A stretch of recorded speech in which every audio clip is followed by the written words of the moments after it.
Good morning, I am Renu Sharma, Assistant Professor EC Department. Today I am going to start with the next part of this subject, that is Communication Engineering. I will start with Unit 3rd. So, in this unit, I will going to discuss initially what are the different types of processes that we are going to study, because we have to study the effect of noise on different types of modulation technique like DSP-SC, SSP-SC and so on. So, the topic that I am going to cover is random process, stationary process, autocorrelation of random processes. So, this I am going to consider today. So, this is the definition of random process. A deterministic process has only one possible reality of how the process evolves around the time. So, basically there are two types of processes, that is random process and deterministic process.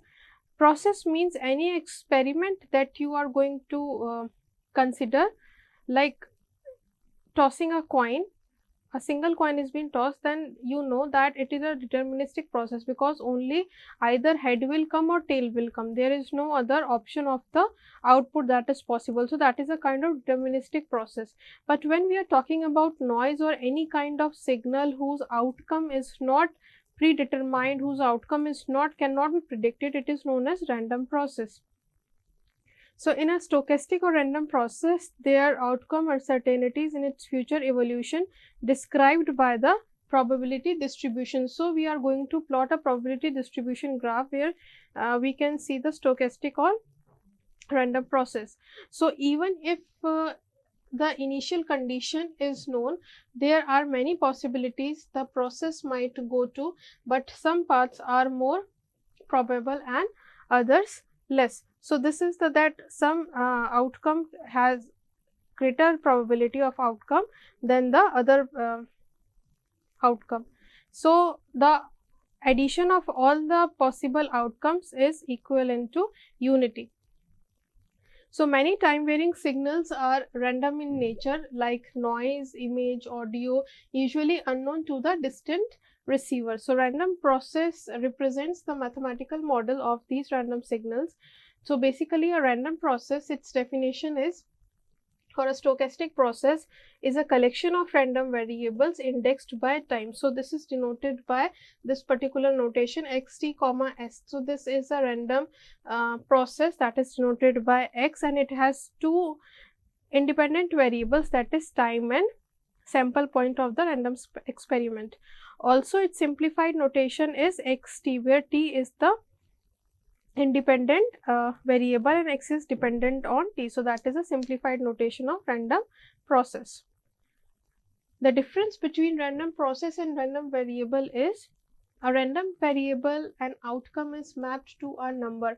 So, let us say we can see in this particular diagram that this is an experiment that we have carried, and this is known as the sample space, where sample space consists of all the possible outcomes that can be possible, like tossing a single coin has only two outcomes. So, there will be two sample spaces will be there, either it can be head, it can be tail. Tossing two coins has four different options, four different outputs, like head tail, tail tail, tail head or tail tail. So, four sample spaces will be there. So, that is four different samples will be there in this particular sample space. Now, when this sample in a particular sample space can be considered as is been mapped to a single number, then that is known as random variable, that is outcome is mapped to a number, so that is known as random variable. And if that outcome is mapped to a random waveform which is a function of time, then that is known as random process. So, you can see over here that a waveform will be drawn, which will be drawn between x1 t versus t, where the outcome of the first trial of the experiment, this is the outcome of the second trial of the experiment, now outcome of the nth trial of the experiment has been there. So, this is the continuous time signal which has been varying, and it is centered at origin. So, this is how when the outcome can be mapped to a waveform. So, that will be is known as the random process. Now we are interested in the ways that these time functions can be evolve. Like first one is the correlation. We are going to consider that what will be the correlation between different outputs. Then spectra is their linear system. So these are the different ways in which these are used. So examples of the random processes are, like first one is xt comma s is equals to ys into ft, or it can be written as xt comma s is equals to y into ft. So this is a Laplace transform of the phi function. So it can be also written as y, for in short, where y is a random variable and f is a deterministic function of the parameter t. Next is xt comma s is equals to, if the signal is in the form of cosine, as cos 2 pi f naught t plus q, or xt is equals to a cos 2 pi f naught t plus q. So a is a random variable and q is a another random variable. Then xt is equals to summation n x n p n t minus tn. So xn and tn, it is the random sequences where p and t deterministic waveforms are there. Now next is probability distribution function of a random process. So for a random process, its probability distribution function is uniquely determined by its finite dimensional distribution. So it should have a finite distribution function. Finite dimensional distribution function is there. So for the k dimensional, I am considering k as a finite number. So the k dimensional cumulative distribution function of a process will be defined by fx t1 up to fx tk, and x1 to xk are the basic samples of a sample space, which will be equals to probability of xt1 less than x1, xtk less than equals to xk. So for any t1 to tk and any real numbers x1 to xk, so the cumulative distribution functions tells us everything we need to know about the process, that is denoted by xt. Now we are talking about stationarity. So what is stationarity?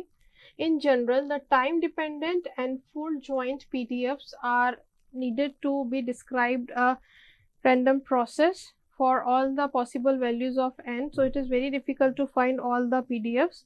So the analysis can be simplified if the statistics are time independent.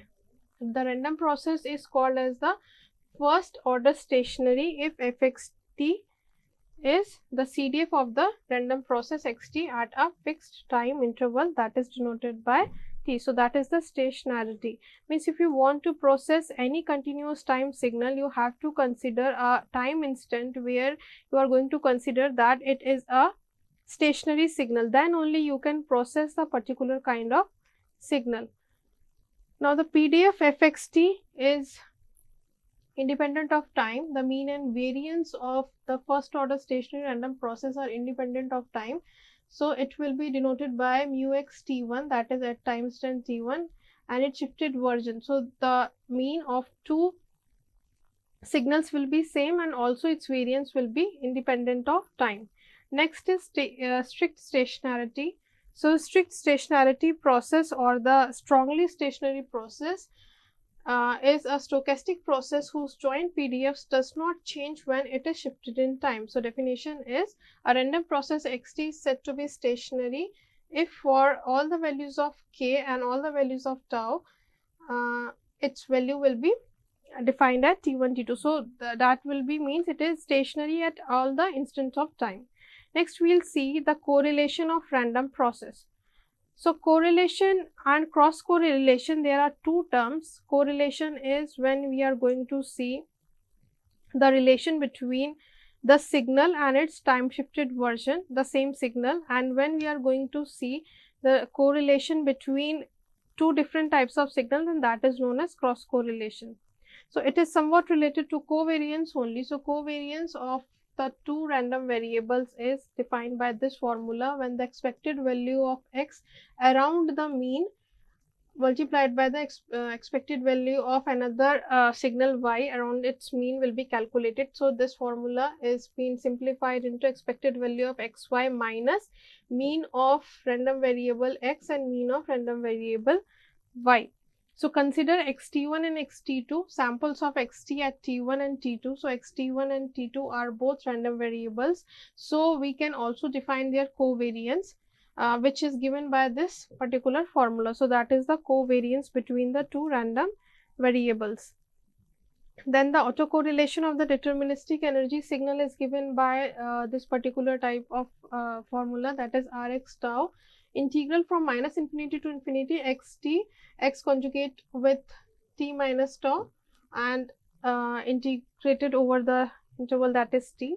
Similarly, the autocorrelation of the deterministic power signal is given by this formula. So the limit is necessary since the energy of the power can be infinite. So there is a relation between energy and power of a signal, energy signal and power signal. When energy is finite, power is 0. When power is finite, energy will be infinite in that case. Next will be WSS type, that is White's and stationary. So in many cases, we do not require a random process to have all the properties of the second order stationary. So a random process is said to be WSS if and only when these properties are being considered. So next is property of autocorrelation function. First is for a real valued White's and stationary xt, we have this particular property, that is Rx at t is equals to 0 is equals to expected value of x square t. Then Rx tau is even symmetry, which means it has it will be symmetry around the origin. Let's say this will be symmetrical signal around the origin, but this is not a symmetrical signal around the origin. So this is an even function, this will be an odd waveform. Next will be Rx tau is maximum at the origin, that is tau is equals to 0. Now we'll see what is probability. So consider n different events which is been defined by omega 1, omega 2 up to omega n. So n number of different events are there. So we have to conduct an experiment nt times and let ni is equals to time event or omega I that has been occurred. So then we can roughly define the probability as p of omega is equals to ni divided by nt. So we know that the law of large number implies that this rough definition will converge to the true probability, which is given by this formula, that is nt will tends to infinity. So that is the case for probability. Now next is different rules that we are going to see in the probability. Like let S is a set of possible events, then first is for any event set A, probability of that event should always be greater than is equals to 0, means it should not be less than 0, it should not be negative, and the sum of all the samples of a sample space will be equals to 1. So that is the second axiom. Then if A integration B is a null set, then PA union B is equals to PA plus PB. So that is the probability properties. Now next is some properties of the probability. Another one is A conjugate of C union with, that is A complement union of A will be equals to 1. Then A complement union of A is equals to, it can also be written as P A complement plus PA, then which follows for the next axiom. Now second one is PA integration B, when it is not equals to null set, then the main formula for PA union B is equals to PA plus PB minus PA intersection B. So this diagram is showing that if this is the probability of A, then this will be the probability of A complement. Now next is conditional probability and independence. So consider two separate observations from one or second experiment. So given that you know what was observed for one of the two outcomes, so what is the probability that you will get for the another outcome? So that is probability of A experiment when B already exists. So from here, from this particular formula, you can find out its value. So that is the case for conditional probability, when some condition is given to you to find out the probability of another experiment. So in this lecture, we have discussed about the probability and its related properties. Thank you.